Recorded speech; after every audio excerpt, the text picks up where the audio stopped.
హెల్సింకిలో చేరిన ఒక మనిషిని రహస్యంగా కొందరు దాడి చేసి కఠినంగా తరిమేస్తారు. అతను సమాధాన పరిస్థితిలో ఆసుపత్రిలో లేచినప్పుడు తన గతాన్ని అంతకు ముందు గుర్తుపట్టలేకపోతాడు.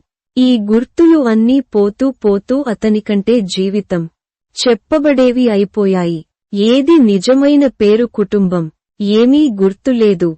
బేదరికరేవాసంగా మారిన అతడు తాత్కాలిక ఇంటిది కనుగొంటాడు. స్ట్రీట్లో రహదారులపై నిబద్ధంగా జీవించడం మొదలుపెట్టాలి. వెనుకడుగులు సాగుతూ అతను ఒక రక్షణ సంస్థతో పనిచేస్తూ అక్కడ ఒక దయగల మహిళ ఇర్మాతో పరిచయమవుతాడు. ఆమె అతనిని అర్థం చేసుకుంటుంది. ఇర్మాతో ప్రేమగా కలిసి అతను పాత జీవితాన్ని మర్చిపోతూ ఇక్కడే ఒక కొత్త జీవితం మొదలుపెడతాడు. ఉద్యోగం, స్నేహం, ఆశాకల్పనలు చేరిపోతాయి.